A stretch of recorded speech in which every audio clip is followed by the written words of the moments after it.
Good morning. Good morning again. Good morning.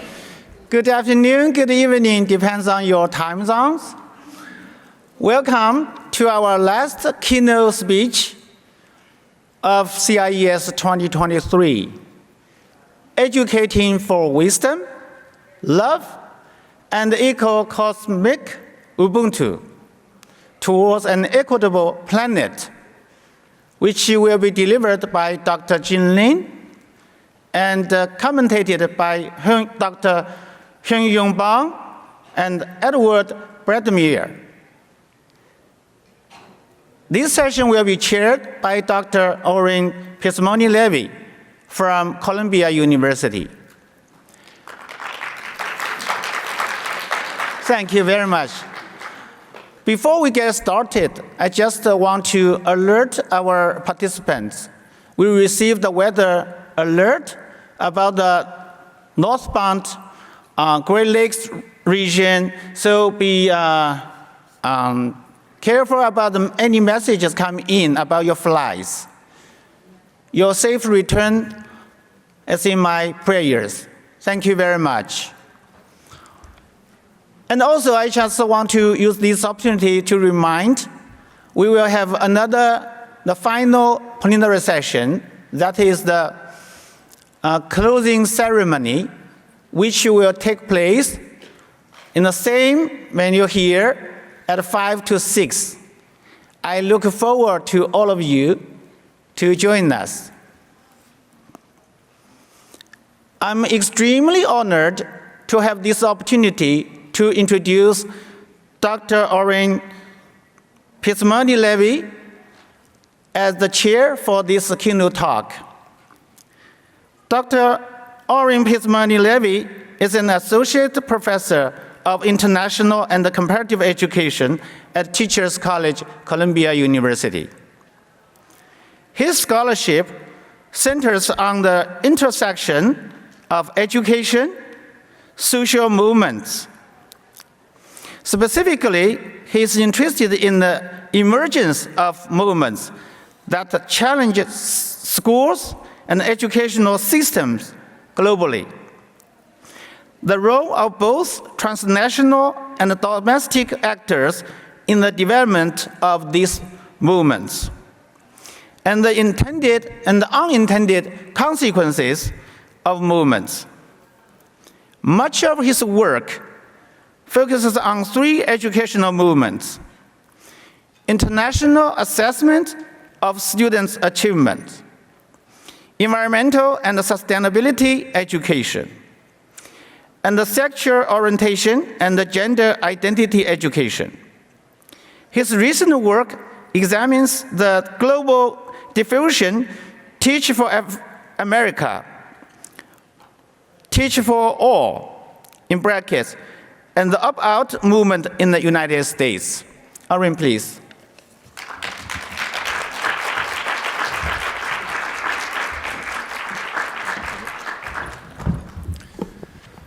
Good morning, everybody, and thank you, President Lee, for your wonderful remarks. I'm here simply to introduce a friend, Dr. Jing Lin. I have a script, but I'm going to go off script just to tell you a couple of words I heard about Jing Lin over the past couple of days. I was sharing with friends that I have the honor of introducing her, and people used so many wonderful superlatives about you that I had to share. One of them is that you are a trailblazer. You are a friend, you are family, you are empowering, and you give people the words to think about what they really want to do in academia. So that's, I heard it in different versions, and I just feel like it's a wonderful way to summarize who you are. But let me now give you the extended abstract. So Dr. Jing Lin is the Harold R.W. Benjamin Professor of International Education in the Program of International Education Policy at the University of Maryland, College Park.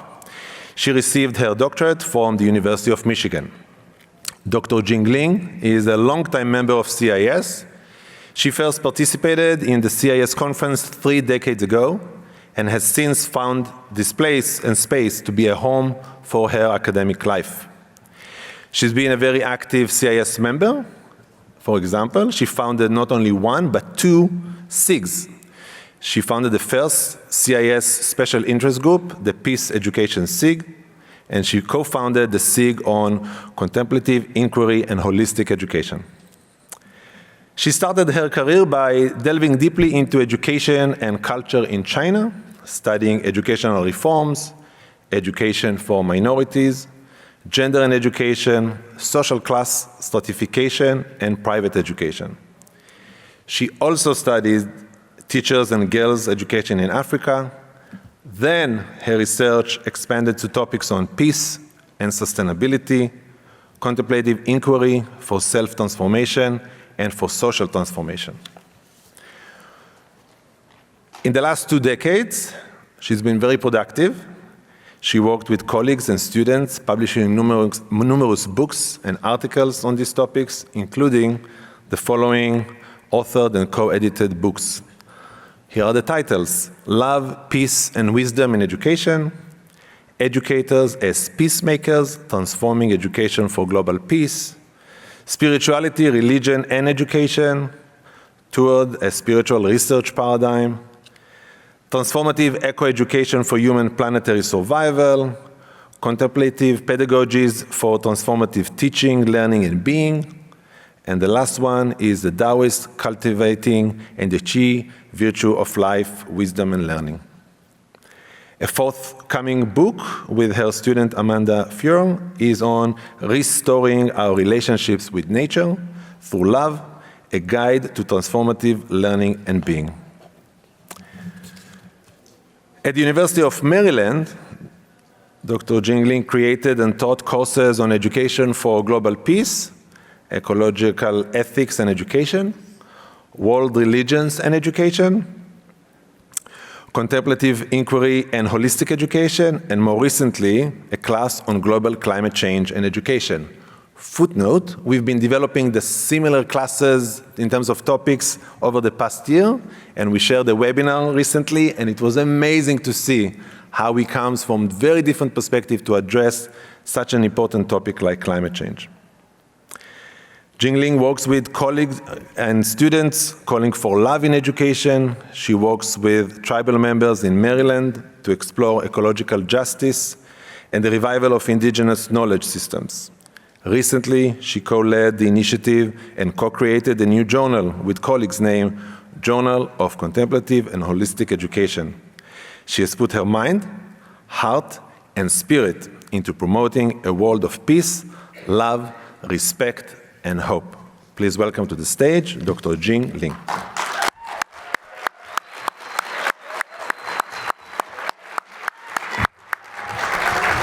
Very happy for you.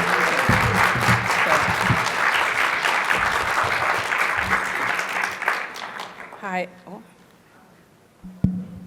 Does this work? Okay. Hi, everyone.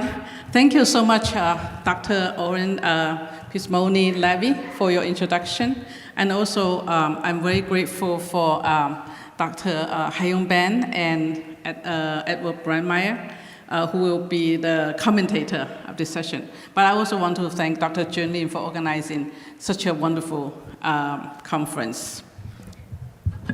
Okay, I hope this works. So today I'm going to talk about right, love, peace, and wisdom in education, right? But we'll start with a meditation practice. We'll talk about grand challenges of our time. We'll talk about cultivating our vital life energy for expanding awareness, wisdom, and love. And I'll share a little bit of my personal experience. And I'll talk about interconnection, interbeing, and love through contemplative inquiry. And finally, I'll focus on education for an equitable world. So let's just start with meditation practice. If you feel, well, the conference is very tiring, right? So we need it, right?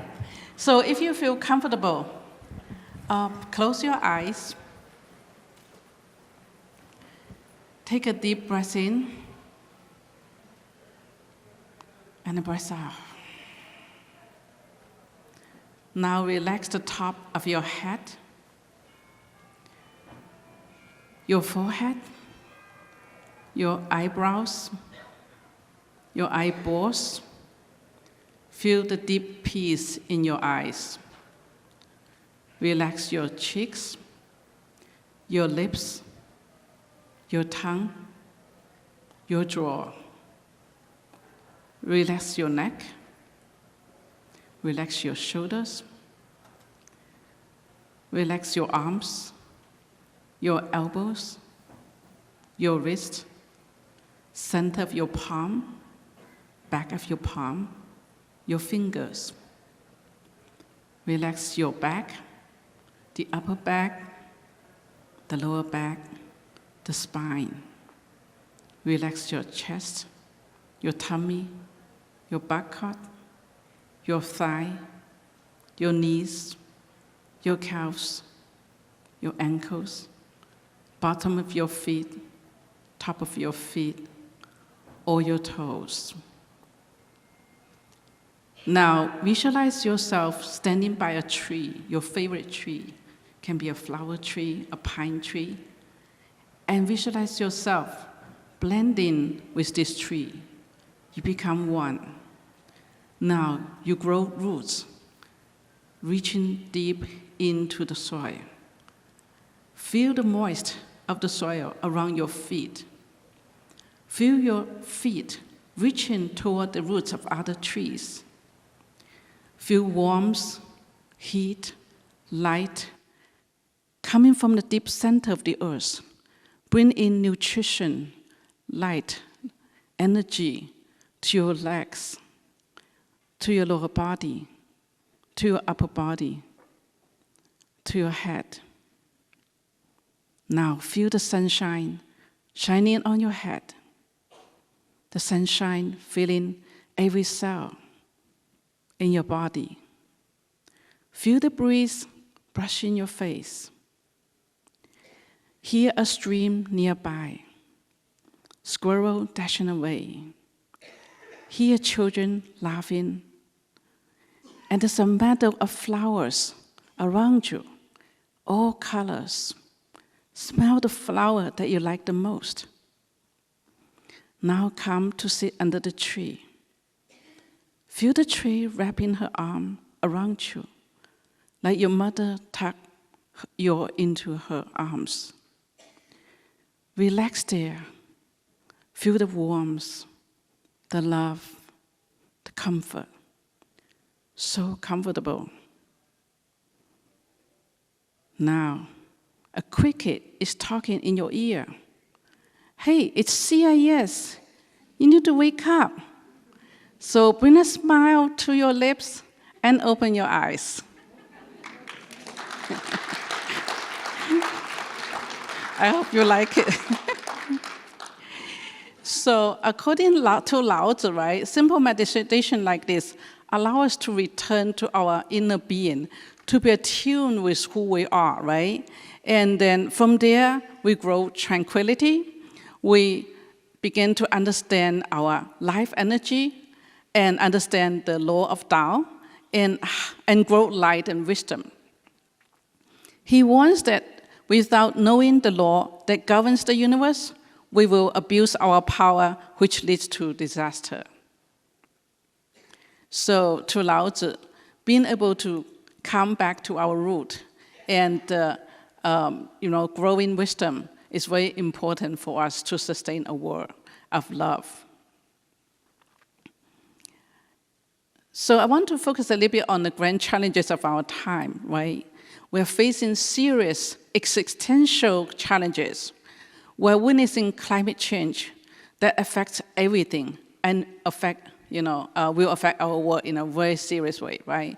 Every year we read news about how we have hit another record in temperature, right?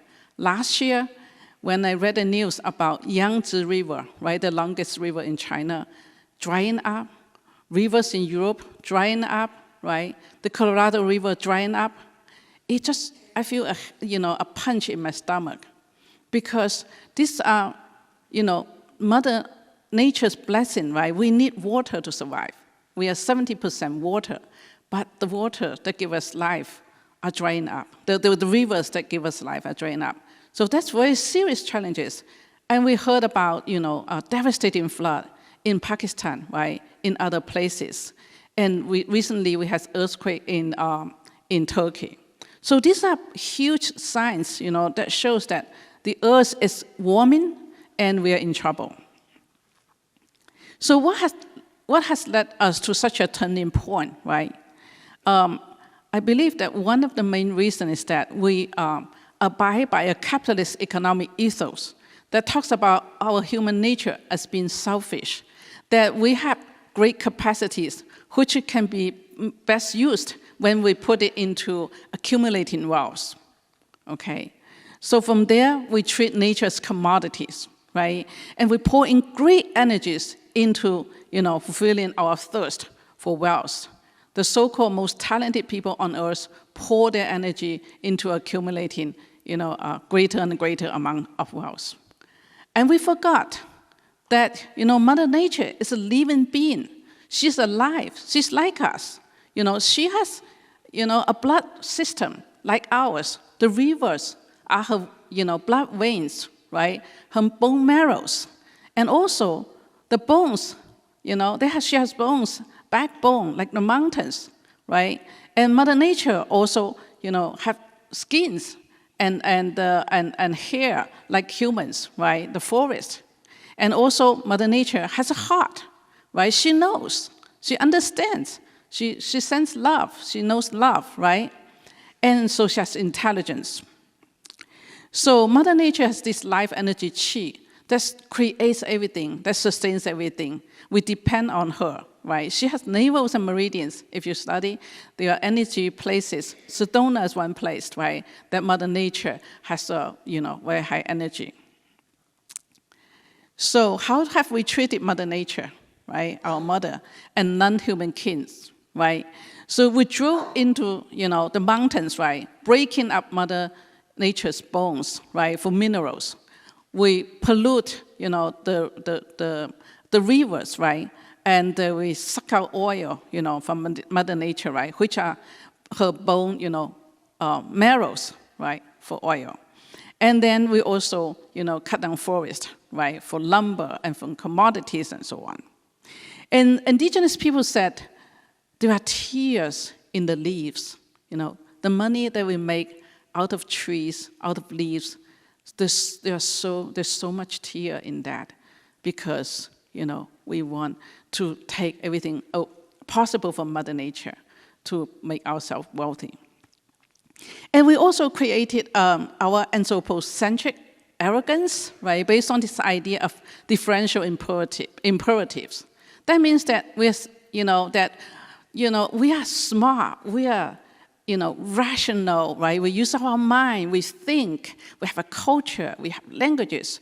But other species are just biological masses. They don't think. They just work, on instincts, right? So we have such a great arrogance about other species, forgetting they are as intelligent as us. Indigenous people know that we are not the smartest of all species. We don't fly as high. We don't run as fast. We don't swim underwater for hours or days or years. And we call the 28,000 species in the ocean fish stocks, right? Why we know that the dolphins that follow a boat is as happy as human beings, right? And we also know that they protect their children like us. The dolphins, they sleep in a circle and they put their children in the center. And the dolphin mothers, they sleep with one eye open, like I have done when my children were little, for years, right? And the elephants, when they walk with their children in the center. And the giraffe, when they walk at the pace of the slowest working giraffe. So they have intelligence, they have love, they have wisdom. But colonialism, capitalism have caused devastating damages to Mother Earth and to Mother Nature. And we have destroyed the knowledge that indigenous people have kept for thousands of years. So as a result, we're experiencing climate changes, right? And species extinction. It's devastating to hear every day, tens or hundreds of species are going extinct, okay? And so nature is screaming for us, right, to wake up and change. At the same time, we have built incredible inequality in human society, right? We have allowed incredible inequality to exist among human beings, right? Even though we all have just one stomach to hold food, right? Just two hands, just one body to lie on any bed, right?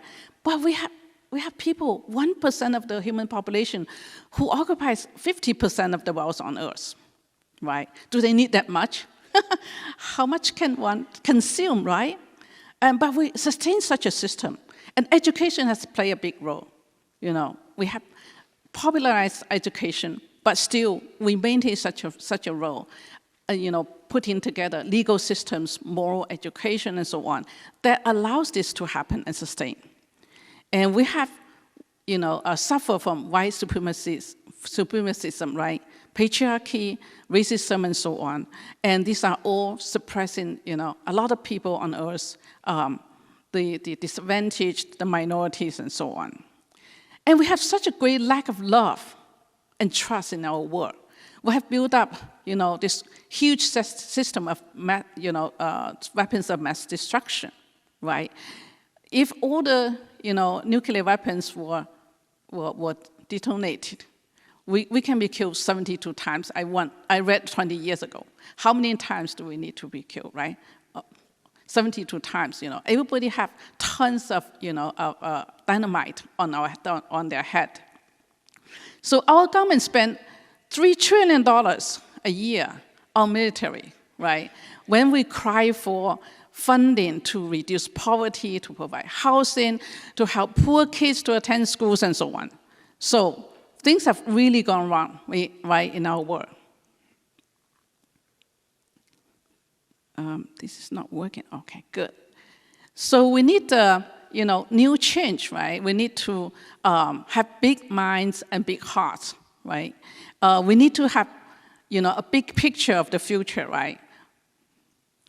How do we bring forth such a future of love, wisdom, and hope? We need to go beyond, I think, therefore I am. This is a doctrine that we have held in science, in education, in all of our other activities in the world. René Descartes, right, in the 17th century, he said that I think, therefore I am.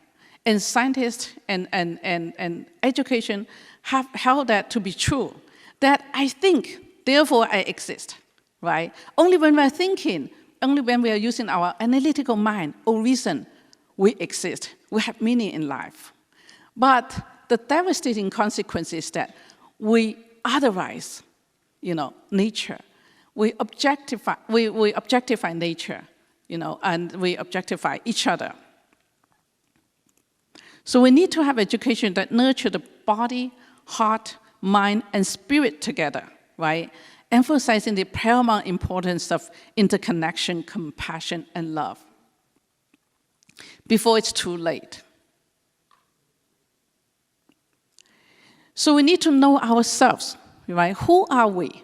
Are we more capable of doing, good for the world, right? I was talking in another panel just now. Scientists said that now we have decoded all the DNAs, right? But then they found that we know only 3% to 10% of our DNAs have any uses. They said we have 90% of our junk DNA, So how can we be created to have 90% junk DNA, right? Well, they are not junk. They are intelligence, right? But we don't know about that. We have not explored ourselves, enough. So we are made in Tao. According to Lao Tzu, he says that there's a universal force called Tao, right? The Tao is the propelling creative energy and spirit behind all existence. So out of a vast void, an energy field, right, which is not void, actually, which is full of spirits, archetypes, ideas, and so on, Tao creates spontaneously. So here, I give you an example of the Chernobyl nuclear plant explosion in 1986. right? This happened. So life was in danger. So the city of 300,000 people was completely empty, and all the residents moved away, right? So the city was left to nature to recover. After 30 years, people went back, and they found that the forests have grown back, and other species have grown back, and there are new, so now there are tigers there are bears there were like lynx, and horses and all kinds of what we call animals, right? So Tao creates spontaneously, Tao is the force that's so powerful, right? So when you have a small pond of water, the tadpoles will be there, right? When you have a bigger pond of water, the fish will be there, right? And so, this life energy is what creates the whole universe. It's invisible, but it's there, right? So, so this creative energy, has been called like God, or Tao, or Qi, or Prana, Ki, Aruj, and so on, right? So everything has this creative energy, right? It's invisible, but it permeates everything. And okay, it is the light, the spark in everything. It is the soul and spirit behind everything. So it is in what touches you in the song, right? And what makes your eyes shine, in a piece of artwork. And with this, energy, awareness, you can hear mountains singing. You can hear birds, songs, and they're talking, right, in meaningful ways. And the trees are also, informing each other of nature conditions and so on. So everything's alive. In Chinese language, we are imbued with, right, primordial qi, right?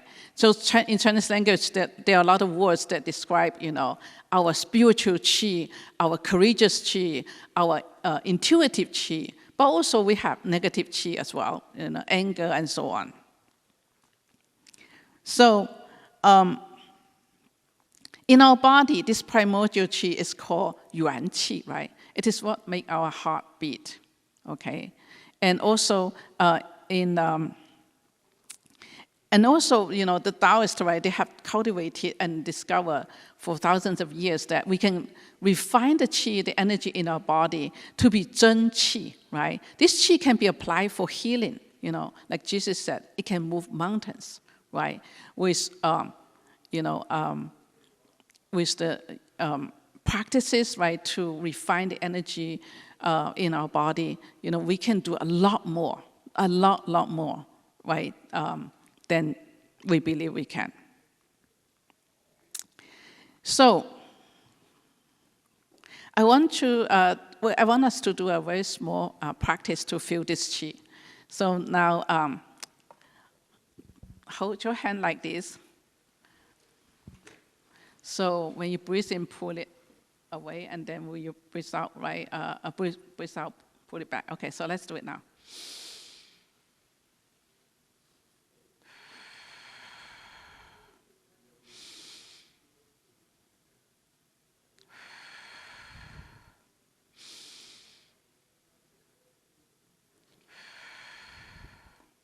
Do you feel something between your palms?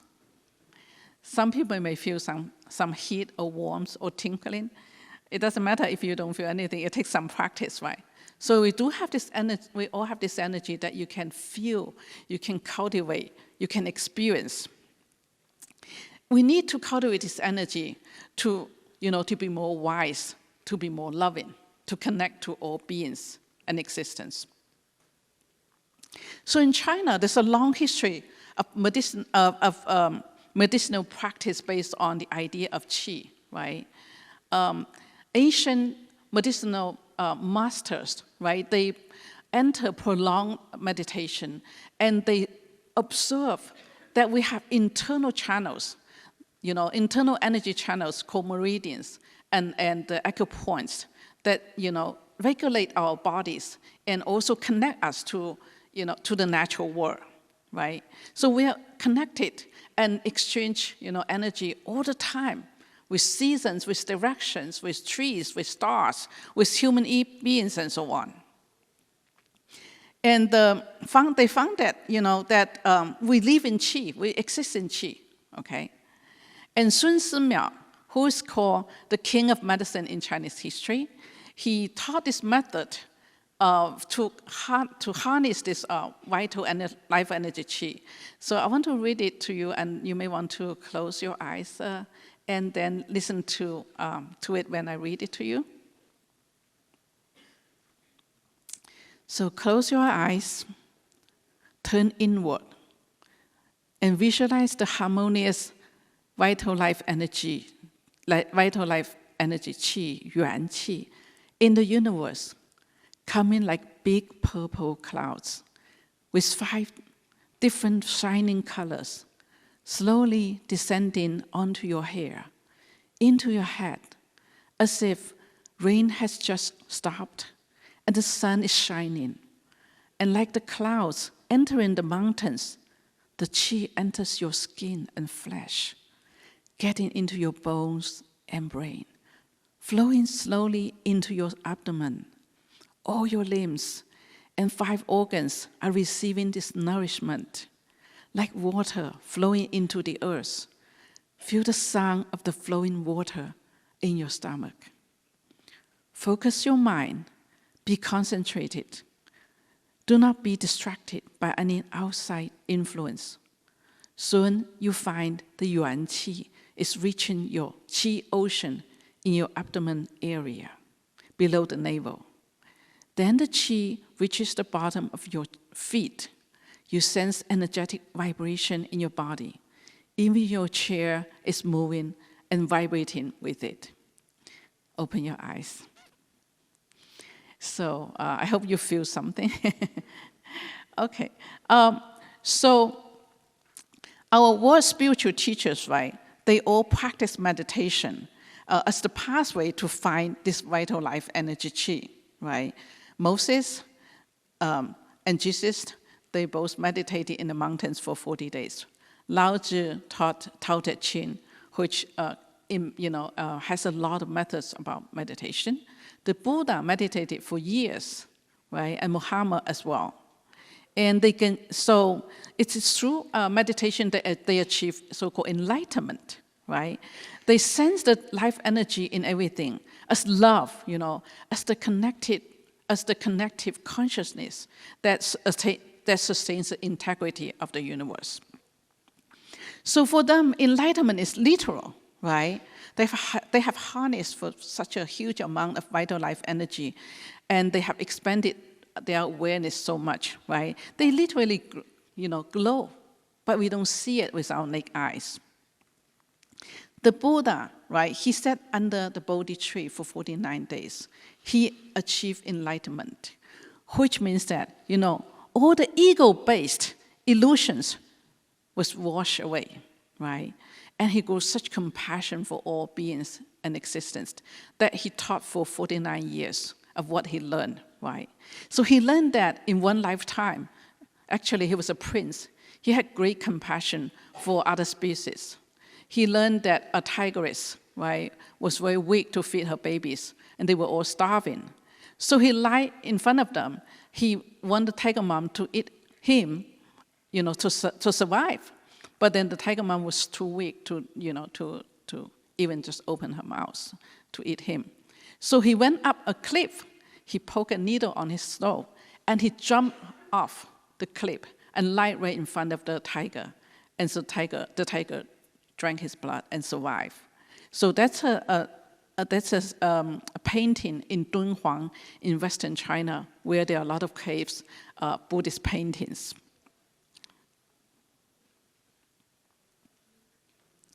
So it is through this kind of internal practice, right, that they gain wisdom and love and compassion. 2,500 years ago, right, Plato described this allegory of the cave, right? So basically, he says the reality that we hold as real is shadow, it's illusionary, right? We need to go inward to find the light, right? To find truth, to find, our higher being our possibilities, and so on, right? So Ken Wilber said, the kingdom of heaven is within. He said, meditation from the very beginning has been the royal road to the kingdom. He said, indeed, the whole point of meditation or contemplation is to free ourselves from the optical delusion that we are merely separate egos set apart from each other and from eternal spirit. And to discover instead that once released from the prison of individuality, we're one with the Godhead, and thus one with all manifestations in a perfectly timeless and eternal fashion. So sages or spiritual teachers, right, of all cultures and contexts, right, they have explored methods for achieving enlightenment. I just put down the Yoga Sutra Patanjali, where Patanjali talks about that you need to quiet down the mind, right? You need to clear away interferences from, let's say, bad practices like killing, stealing, and so on. And you need to do good, for others, to build positive relationships, right? And then you draw into this deep realm of inner world, inner universe, right? And then your many unmanifested abilities would reveal, and you will gain much bigger understanding of yourself and the universe. And then you'll experience union with all that exists. And Confucius says the great Tao of learning is to achieve perfect kindness.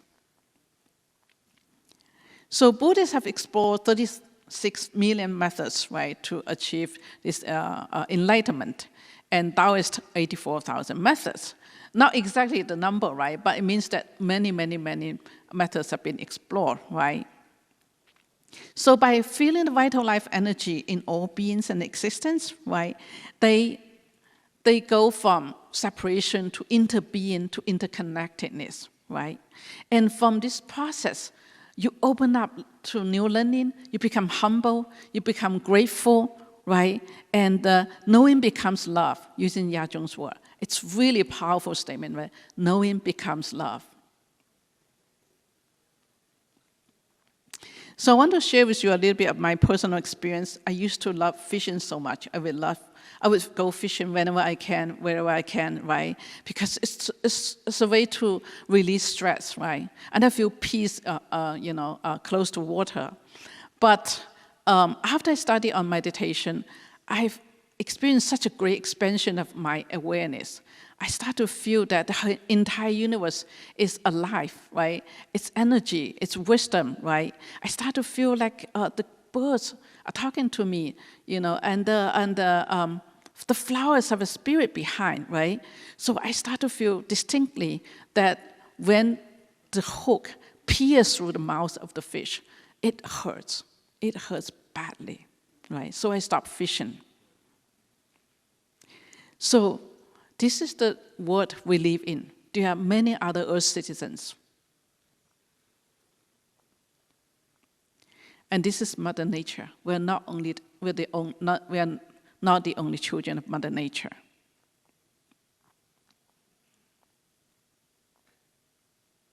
So we do not have a right to destroy Mother Nature. Oh, this should be playing like a bird's chirping, but it didn't show. Anyway, so otherwise you hear this beautiful song of life, from birds.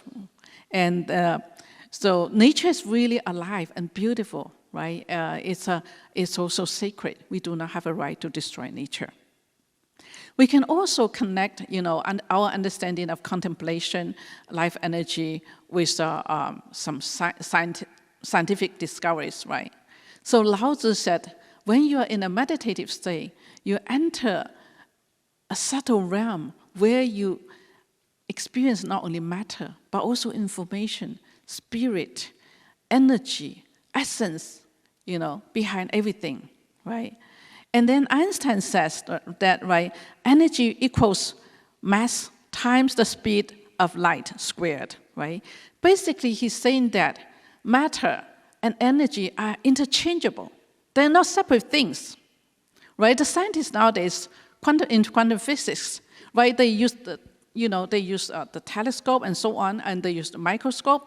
They look down into the nuclei. They find that, it's not solid, right? There are photons, protons, right? But then you go deeper. There are quarks, and the quarks are not matter. They're not physical things. They're energy. They're strings. They vibrate, right? So everything vibrates. Everything is energy, but it's matter. But when it slows down, the vibration slows down. It becomes matter, right? So in a meditative mode, my own understanding is that you can enter this quantum energy spiritual realm. You can sense the qi in everything, okay? And you will know intuitively in your body that everything interrelates, right? What we do to others come back to us. When we help others to establish, we establish ourselves, right? Everything is interconnected, right? So through contemplative practice, right, we become interbeing, we inter-are, we inter-exist, right? We are part of the whole universe. And at this point, you don't feel, you know that you cannot kill anymore. You cannot oppress anymore. You want to share, right? Because you have so much love and compassion and knowledge. So, because we know in our being and body, right, we become much more authentic. We become true to ourselves. We know that love is the creative energy, the creative power behind everything. That all beings are intelligent and have a will to live and to respect. And also, we are wired to love. We humans actually are extremely vulnerable. We are one of the few species that cannot stand up when we were born, right? We need the love of others to survive, right? And care, and so on. Daily, we receive love from others by the food we eat, the roads that we walk on, right? The vehicle we drive, and so on. Although we see that as, oh, I spend the money to buy those. No, there's so much love and work of each other behind to help us to survive.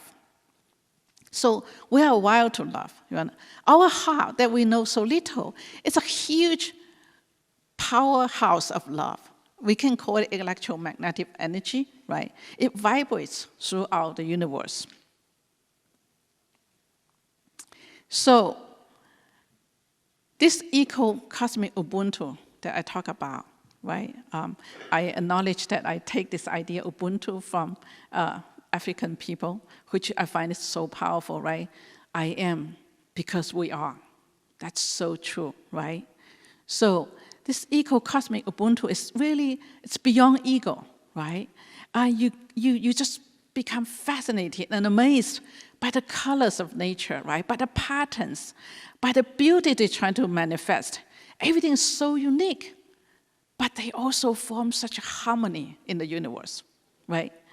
And but indigenous people have always known this, right? That's why they perform rituals, they dance, right? To celebrate with nature. Because they know natures are their teachers, fellow citizens, right? Community members, right?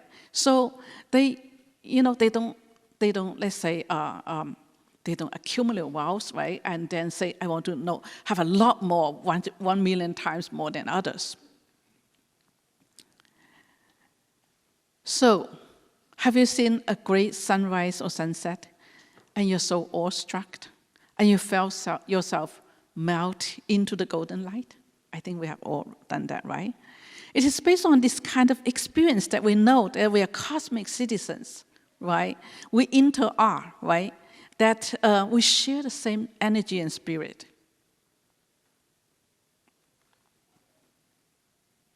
So we need to have education that help us to build an equitable world, okay? We need an education that values and cherishes human and non-human life, diversity and dignity. We need a curriculum that helps us protect what is sacred. We need an education relevant to the place, history, memory of the human and non-human communities. We need an education which recognizes the importance of finding balance. We need an education that incorporates contemplation and holistic ways of knowing and being. We need an education that facilitates knowing by the body, right? We neglect our bodies so much. Our students suffer tremendously, body pains and so on, right?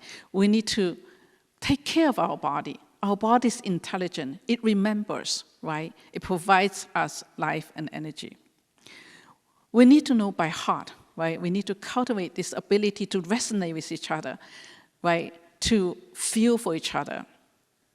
We need to know by qi, right? We need to know how to breathe, how to slow down, how to animate the universe, how to animate each other, right? And know that we're all living, breathing beings who wish to love and then to be respected. We need to know by virtue, right?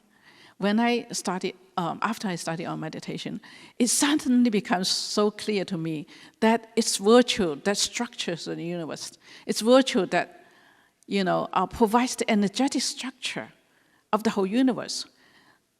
The reason that the solar system exists is because it's based on cooperation and interdependence.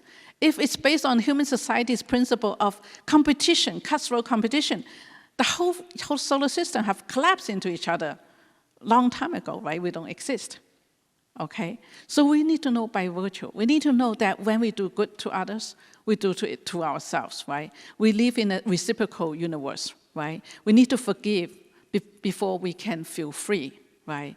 We need to be grateful because we are so blessed by everything in our lives. So these are not, say, moral dogmas. They are embodied, you feel it. These are like technologies that we learn, that when you press on the gas pedal, it moves, right? The car moves. It's when we follow those, we improve our life and our world. So I want to share a little bit about what I have done in my teaching. I created several courses in the past 2 decades to promote peace education and environmental education.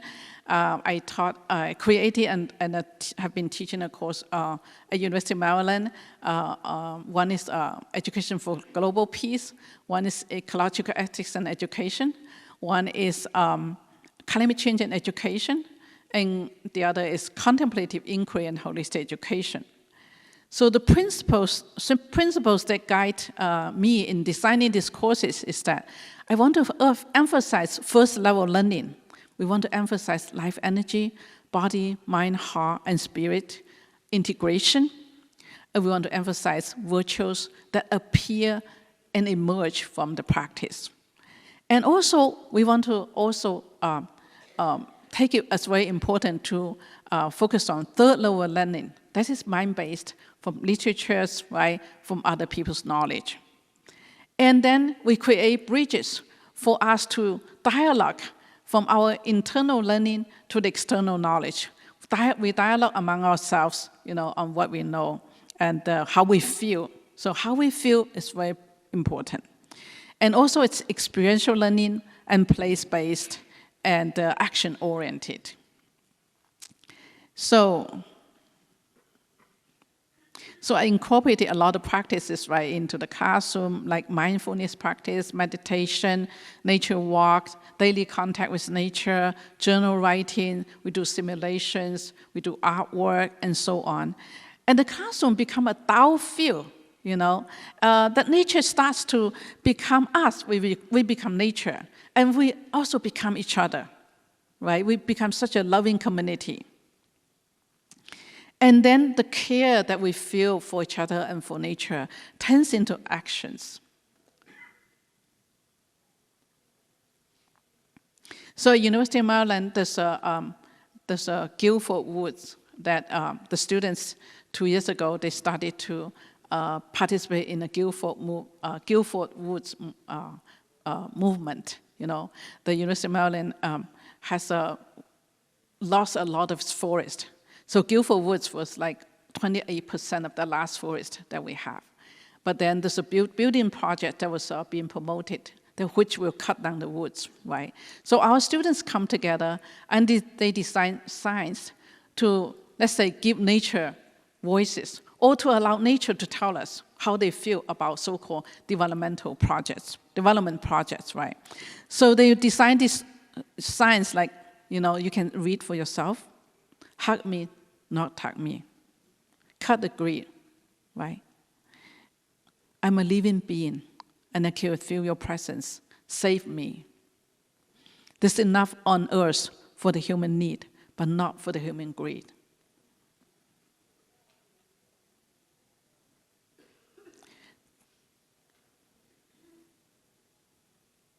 I may be sentenced to death for no crime. We all have the same roots.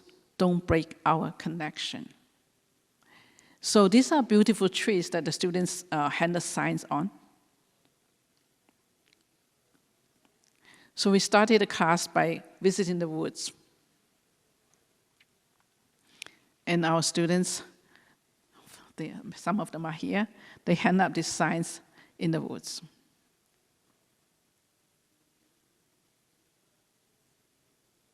They hug trees, they lie on the grass. So the class of last year also went back, and then we reintroduced those signs, we rewrapped those signs, and they also built websites, right, and use social media to promote the protection of the woods. So we reaffirm our commitment, to work with nature and for nature, and we believe that, we can do something. So in conclusion, right, we should move from I think, therefore I am, to I love and care, therefore I act. We love and care, therefore we act, right? So Einstein says, love is the foundation of life. It's the foundation of the universe. I want to read a quote by him. He says, there's an extremely powerful force that, so far, science has not found a formal explanation to. It is a force that includes and governs all others, and it's even behind any phenomenon operating in the universe and has not yet been identified by us. And this is the force of love. We need education that truly transforms us toward a better world, with less suffering, greed, harm, and more hope, with love and wisdom exuding from every heart. We should take now a lot of energy, right? We should take classroom and school as a cultivation site, bringing that vital energy back to nurture the hearts and spirit of the learners. From learning to being, to interbeing, to we togetherness. This is how we build an equitable, sustainable, peaceful world. Playing our role in this eco-cosmic Ubuntu. Thank you.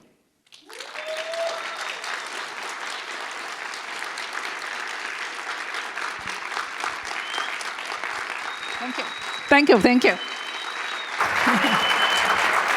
Thank you. Thank you.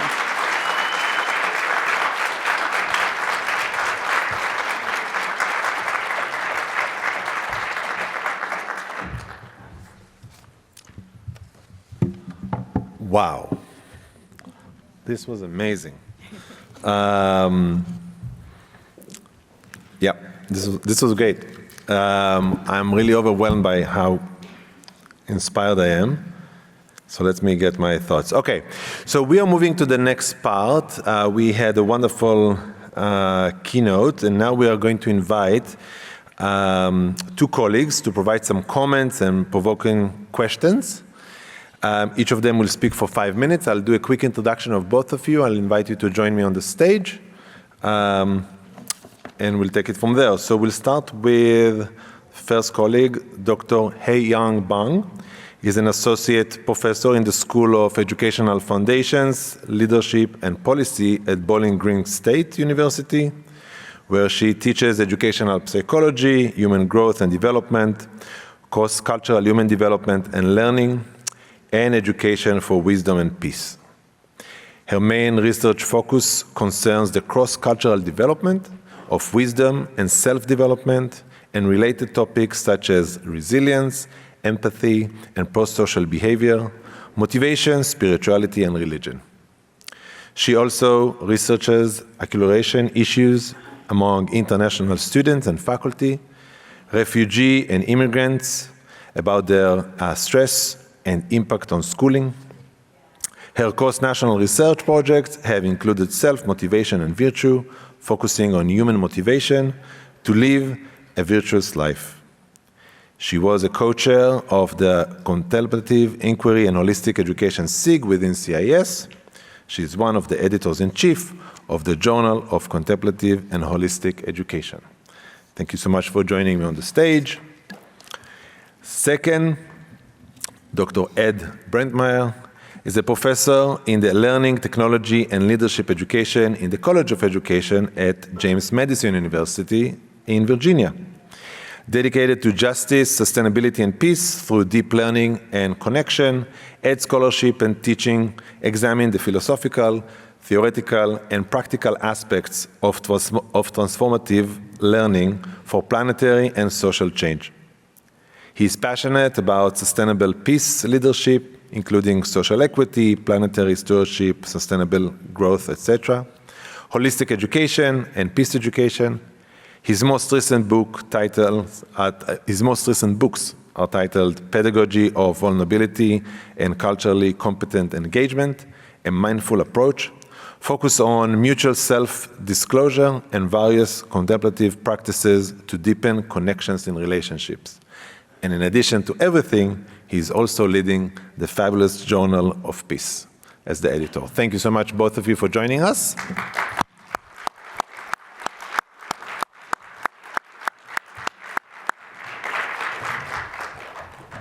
Do you want to speak from here, or do you want to speak from the chair?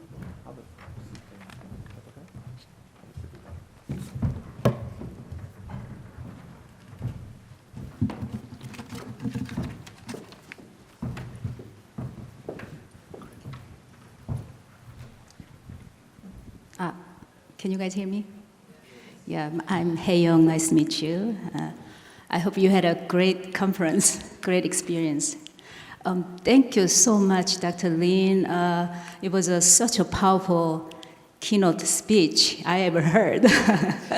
So I really appreciate that you invite me here.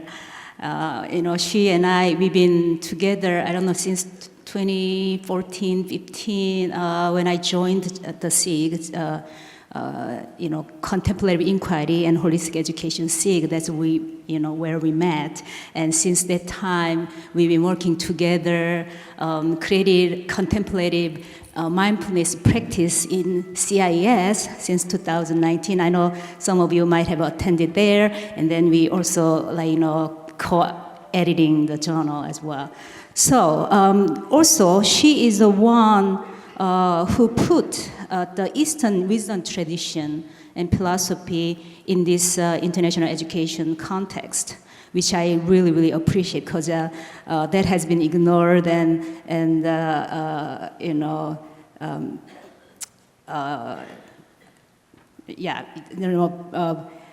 previously it's more like Western philosophy and psychology dominating in the education field, but I really appreciate that she put that Eastern tradition in the educational context. Okay, I want to focus on a little bit more rethink, reconstruct the goal of education a little bit here. Some might say what we are talking about is very idealistic, right? In many countries, children are fail to obtain basic literacy skills, by the time when they become age 10. So there's a lot needs to be done in the education field. But in many countries, one of the goals of education is economic advancement for the countries.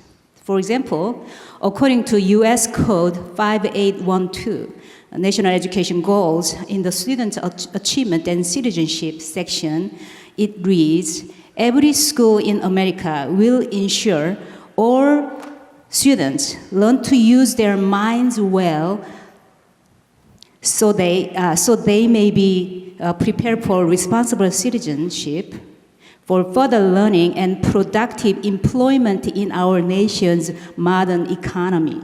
So that's our goal. And there's nowhere you can see how to, help our students to be happy, right? Yet there are every day, 22 children and teens are shot, which means approximately 8,000 children and adolescents are shot in the US every year. And also about 20 students have reported being bullied.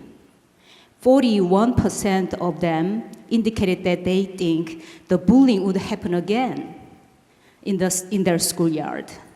The victim who self-blame or conclude they deserve to be bullied are more likely to feel negative outcomes, and such as depression, prolonged victimizations, and maladjustment. And we know that U.S. is not the only country in that regard. Okay, so we need to reconstruct the goals for people in the extent beyond the needs for labor for the society. We need to build schools and encourage students to love who they are with no need to feel superior or inferior, and enjoy what they do. One of Dr. Lin's line in the Monday's presentation, she says, learning becomes being and love. I think that's what we need to focus on. That should be the goal of our education. One last comment here. So practicing contemplation have multifaceted advantages. Cognitively, metacognitively, students can increase their reflective thinking skill, attention spans, consciousness, and perspective-taking skills. And effectively, students can be more in tune with their own emotions and others' emotions, and promote compassion and empathy, responsiveness, and kindness. So with this, our contemplative inquiry and holistic education framework can help with the many educational and social issues such as school violence, bullying, peace building in school and society, equity, diversity, and culturally responsive pedagogy, and emotional and social well-being of the students, and further help them to find their place in this world. Thank you.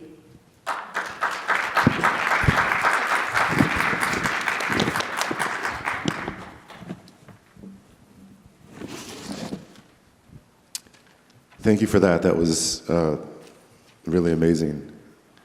I just want to start with acknowledgments. I want to say thank you to Dr. Lin. Jing, my friend, colleague, and mentor.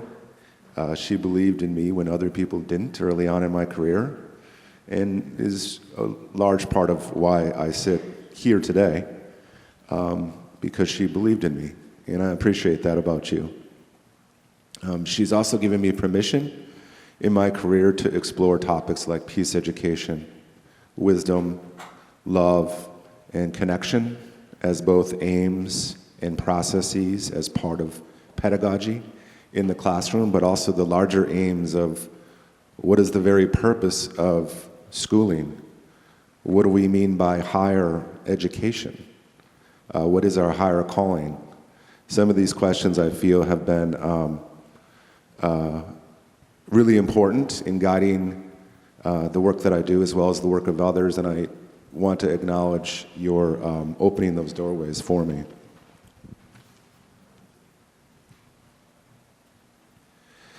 I also want to acknowledge through the American Bar Association that Washington, D.C. sits on the ancestral lands of the Anacostans and the neighboring Piscataway and Pamunkey people. And the Bar Association suggests we gratefully acknowledge the Native peoples whose ancestral homelands we gather, as well as the diverse and vibrant Native communities who make their home here today.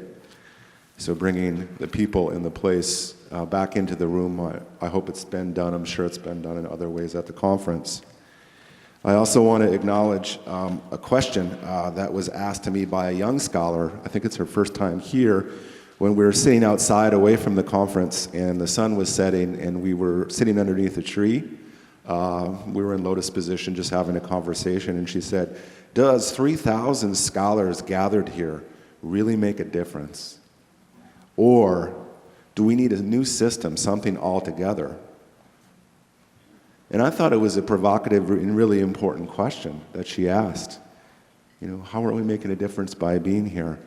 And I guess I'll have to say to that, that I find hope in these conversations that we're having here, a keynote that comes from the heart, that comes from a place of combined heart, head, emotion, and spirit, in the topic of eco-cosmic Ubuntu, right? Eco-cosmic Ubuntu. When I think of eco, I think about Earth in Mind and David Orr and many other people who have written on, do we keep the earth in mind in our educational endeavors, our purposes, our goals, our aims, our dreams, our budgets, and how we work in education. And when we think of cosmic, I think of collective consciousness and connection, and this idea that we inherently are all connected. I think of Ubuntu, I am because we are the indigenous African wisdom. And I think of pedagogies that can promote wisdom, compassion, love, justice, and peace, contemplative pedagogies, experiential learning, embodied learning, inquiry-based learning, project-based learning, holistic education. A lot of these have transformative potential and power. And I think of sustainable peace, a world with social equity, a world with sustainable economies, and a world with ecological justice and interdependence, and people in it who have looked inside themselves and see that our human destiny and human species is inherently connected to the survival of the planet, and recognize that if we don't continue to bring this conversation into all that we do in education, we're in trouble. We're in big trouble. So thank you for the inspiration and being an inspiration to all of us, Dr. Jing.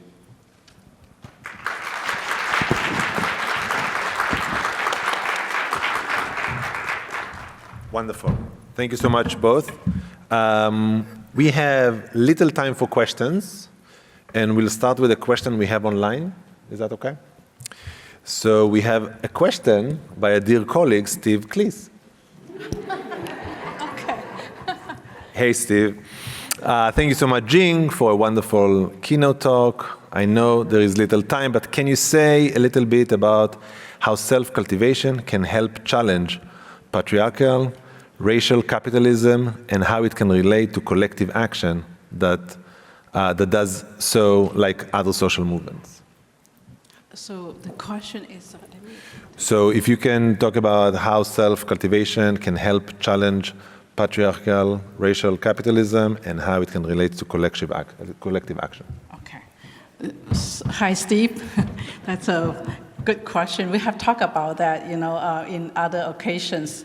I think you can challenge, right, racism, patriarchal, and so on, by speaking and vocalizing, right, your protest, your anger and frustration, right?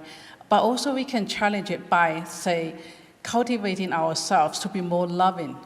When we are more loving, right, we feel the interconnections, we see oppressions much more clearly.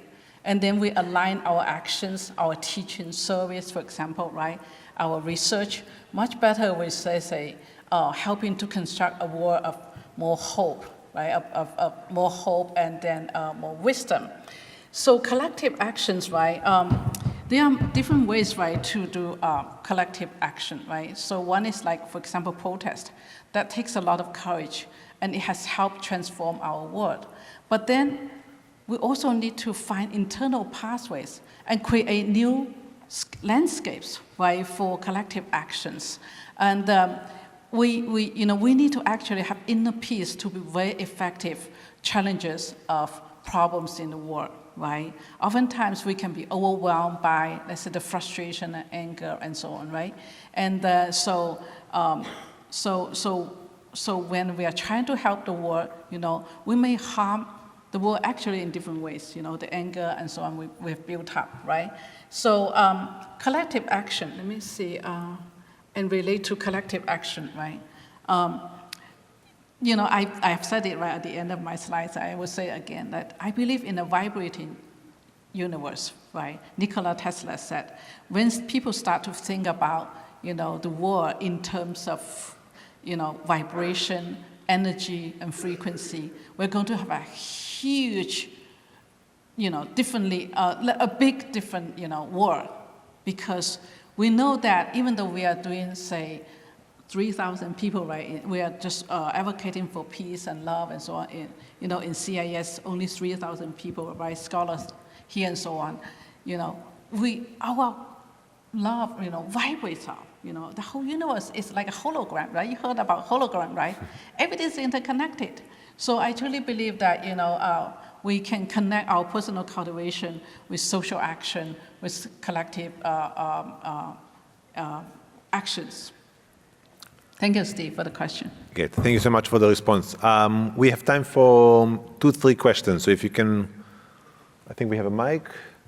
Raise your hand. Don't be shy. We have one in the front. Go ahead, Vikash. Thank you so much. I really like this whole concept of mindfulness and how nature is connected to human being. I'm also a practitioner of Vipassana from like last 10 years, you can say. I worked with slum student, rural area student. And I feel like when I was reading the Indian ancient text and one of the quotation from the Patanjali, like the yoga teacher and all, in one narrative, I have seen he promoted the yoga and wrote the Yoga Sutra, but in another text, the another narratives which comes from the indigenous and from lower caste untouchable community, he was a killer. Okay, he killed many people because he wanted to maintain his status. And as you know, India has a caste system. So there are these two narratives in one stage. So how you will see when like we are promoting someone like as a yoga teacher or something, then what happened in that context, right? So how we can tackle this and promote more humanistic people and those who are equally representing everyone and creating world as a one. Yeah, thank you. Jing, do you want to answer? So the question is how do we promote can you reiterate the question? So if I'm hearing correctly, the question is how can we do what? Because that was a long statement there. Yeah. Maybe you can just... So what I heard is how do people who obtain power and influence sometimes have contradictory teachings and action, and ultimately I think maybe it's the question of how do we yield power when we get in positions where we can have influence, and how do we live the message rather than just state the message and then in context in the community we act in a different way. Is that correct, sir? Yes. Jing, a short response so we can have one more question. Actually, yeah, this is a very complex question, right? I think that we have so many problems in our world because we rely so much on words, right? And text and so on. So my response is that, you know, we need to really go beyond ego-based learning and really delve into, right, the heart space of each other. Otherwise, we'll be hanging on to power, right? And there are a lot of different interpretations, right, of different religious texts. So I'm not aware of the one that you mentioned. So I'm sorry I cannot comment on that. We have one more question there, Yep. in the back. Well, I was going to ask, well, it's just a comment. A short comment so we can have a question. Well, I just want to thank Dr. Lin in behalf of all the students that are here. I think she has changed tremendously our lives. And one thing that she teaches us that could really transform the world is that we're all divine. Every one of us are divine, and we should not harm. That's it. Thank you. Thank you so much. Virginia. And final question will be on the left.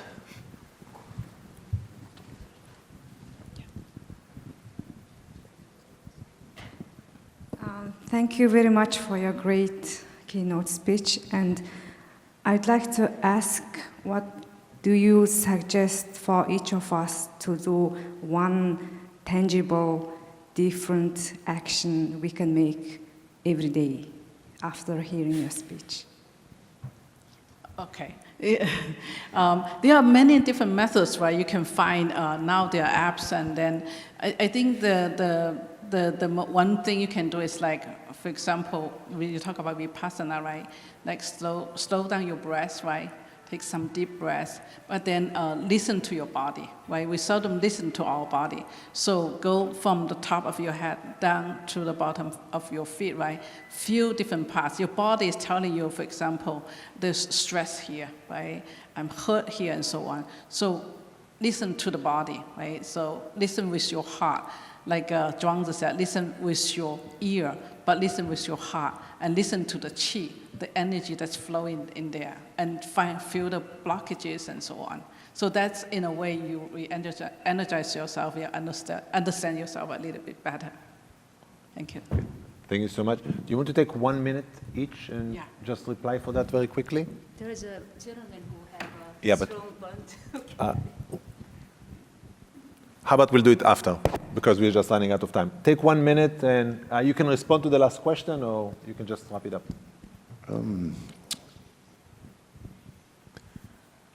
I would say listen to your inner teacher. Allow the noise of the world to fall away, and tune in with the inner teacher, that connective guide that encourage us to engage with the world with love and compassion, though it's difficult at times. So quiet time for engaging with inner teacher.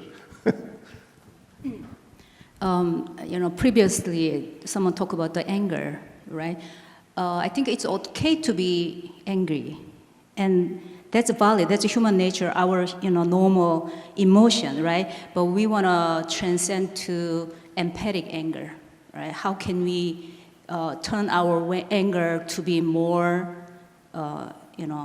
more not productive, but more to the right, with the right mind, and with the right actions. I think keep reflecting to be what I can do, what is the right things to do. That I think helps. Great. Thank you so much, everybody, for joining us. Let's have one round of applause for this wonderful keynote.